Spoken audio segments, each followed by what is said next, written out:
Hi friends. और आप लोग कैसे हैं? आई थिंक आप लोग अच्छे होंगे। तो फ्रेंड्स, आज मेरा वीडियो है टेक्सटाइल के टेक्निकल वर्ड्स पे।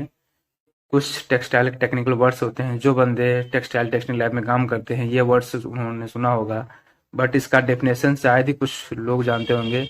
तो फ्रेंड्स, आज हम इसी टेक्निकल वर्ड्स के डेफिनेशन के बारे में सीखेंगे कि इसका मतलब क्या होता है, इसका मीन्स क्या होता है।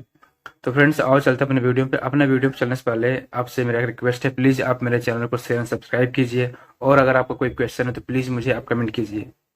तो फ्रेंड्स, और चलते हैं अपने वीडियो पे। Meaning of technical textile words. आज हम जानेंगे टेक्सटाइल के कुछ टेक्निकल वर्ड्स के बारे में या उसके डेफिनेशन के बारे में कि एक्चुअल इस वर्ड्स का मतलब होता क्या है। तो और चलते हैं नेक्स्ट पेज पे।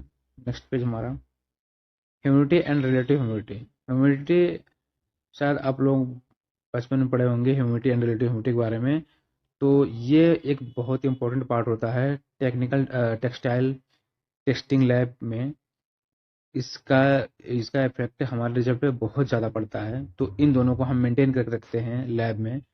तो ह्यूमिडिटी क्या होती है? Humidity is the how much amount of water in the air, this is called humidity.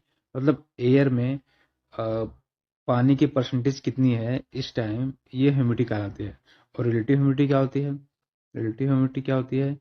Relative humidity is how much amount of water, मतलब how much amount of water, मतलब इस time air में water कितना है, and maximum amount of water in the room, मतलब एक room में इस टाइम प्रेजेंट टाइम ह्यूमिडिटी कितनी है, मतलब एयर में वाटर कितना है, एंड इस रूम में मैक्सिमम ह्यूमिडिटी कितनी हो सकती है, मतलब मैक्सिमम एयर में पानी कितना आ सकता है।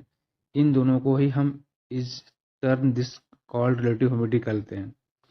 इसका निकालने का एक फॉर्मूला है relative humidity, actual moisture in air divide by maximum moisture in air can hold into 100। ये हमारा फॉर्मूला है, इससे हम रिलेटिव ह्यूमिडिटी परसेंटेज हमारी आ जाती है, इसको जो हम सॉल्व करेंगे। तो अब चलते हैं नेक्स्ट पेज पे। What is the same? Join consisting of a line formed by joining two pieces. जब हम टू पीस को कंसिस्टिंग ज्वाइन करते हैं तो उसे हम सीम कहते हैं। और या when we are joining two parts layer of fabric on straight line that is called seam. मतलब जब हम फैब्रिक को, दो फैब्रिक को एक स्ट्रेट लाइन में जोड़ते हैं, ऐड करते हैं, तो उसे हम उस पार्ट को सीम करते हैं, उसे सीम कहलाता है। नेक्स्ट पेज चलते हैं। What is the tensile strength? The tensile strength of a material is maximum strength that can be applied to it before it breaks, or maximum force apply on the any product until the break, that is called tensile। मतलब जब तक हम किसी भी product पे या fabric पे हम फोर्स अप्लाई करते हैं अंटिल द ब्रेक टाइम तक, जब तक वो ब्रेक ना हो जाए, तो उस फोर्स को ही हम टेंजाइल स्ट्रेंथ कहते हैं। नेक्स्ट पेज चलते हैं। What is the tear strength? A fabric tear when it is snagged by a sharp object and immediate small puncture।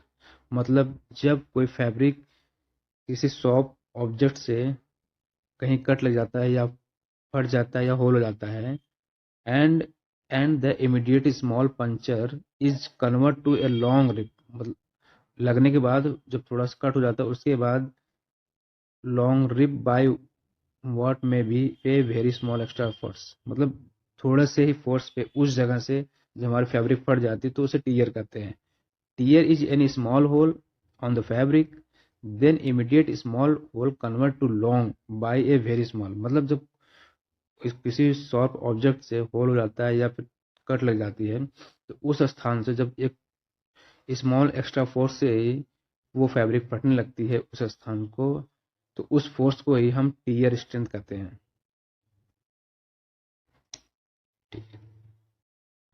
What is the abrasion? When any fabric rub to other fabric surface with a certain weight apply until the two or more than two thread break, that is called abrasion। Abrasion, जब हम किसी fabric को एक दूसरे fabric के surface पे उसको एक सर्टेन वेट अप्लाई करके रब करते हैं, तो उसमें जब दो या दो से अधिक थ्रेड ब्रेक होता है तो उसे हम एब्रेजन कहते हैं। एनी फैब्रिक रब to other fabric with a certain weight apply until the two are more than two thread break, that is called abrasion। मतलब जब दो या दो से अधिक थ्रेड ब्रेक हो जाते हैं तो उसे हम एब्रेजन कहते हैं। Next, what is the piling? Piling is the fault of fabric surface. मतलब ऐसा हम कह सकते हैं कि it is the bunches or balls tangled fiber by the rubbing fabric to fabric and washing by loose fiber produced on the fabric surface। जब कोई fabric to fabric रब होता है उसमें जो स्मॉल बॉल्स बनते हैं, या जब हम वॉश करते हैं अपने फैब्रिक को तो वॉशिंग के टाइम जो स्मॉल फॉर्क या उसके सरफेस पे जो फाइबर आ जाते हैं तो उसे हम पीलिंग कहते हैं। Peels are formed by a rubbing action on loose fibers।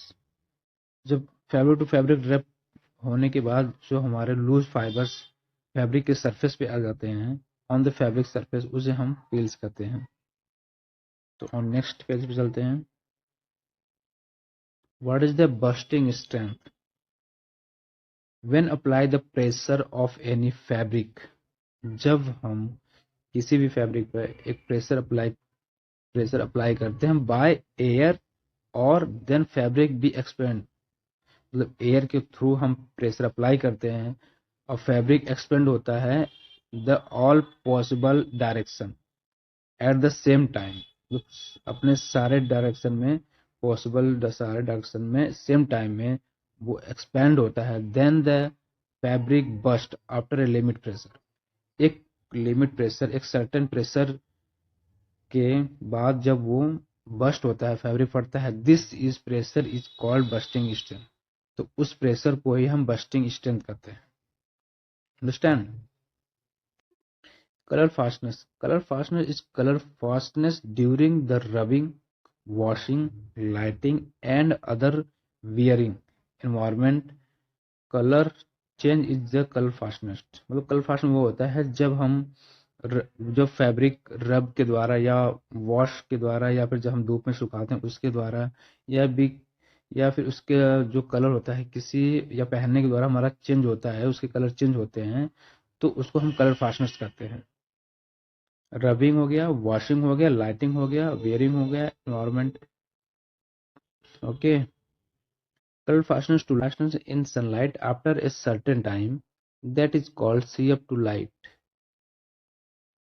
मतलब जब सनलाइट में हमारा कलर फेड हो जाता है तो उसे हम सी अप टू लाइट बोलते हैं। तो हम जब लैब में जो लैब की हमारी लाइट होती है उसमें जब हम चेक करते हैं कलर फेड चेक करते हैं तो उस लाइट को हम स्नैक आर्क लाइट बोलते हैं। Okay, what is the fibre? A fibre is a material which is several 100 time as long as it's thick. जब किसी चीज की थिकनेस 100 टाइम लंबाई होती है। What is a fiber? A fiber is a material which is several 100 times as long as thick। जब उसकी thickness की, जब कोई भी चीज उसकी थिकनेस की 100 टाइम वो लंबा होता है, थिकनेस से 100 टाइम लंबा होता है तो उसे हम फाइबर करते हैं। ये फाइबर का डेफिनेशन है। पीएच तो आप लोगों को पता होगा, pH power of hydrogen, this is the pH. तो thanks for watching my video. तो फ्रेंड्स, आप लोगों को मेरा वीडियो कैसा लगा? अगर आप लोगों को मेरा वीडियो अच्छा लगा होगा तो प्लीज़ आप मेरे चैनल को शेयर सब्सक्राइब कीजिए, और अगर कोई आपका क्वेश्चन है तो प्लीज़ आप कमेंट कीजिए। और अगर आप चाहते हो कि मैं टेक्सटाइल की किसी और टेक्निकल वर्ड्स या किसी और टॉपिक पे बनाऊं तो प्लीज़ आप मुझे उस टॉपिक का नाम नीचे कमेंट कीजिए, तो मेरा अगला आने वाला वीडियो उसी टॉपिक पे होगा। तो फ्रेंड्स, अब मिलते हैं नेक्स्ट वीडियो पे। Bye bye.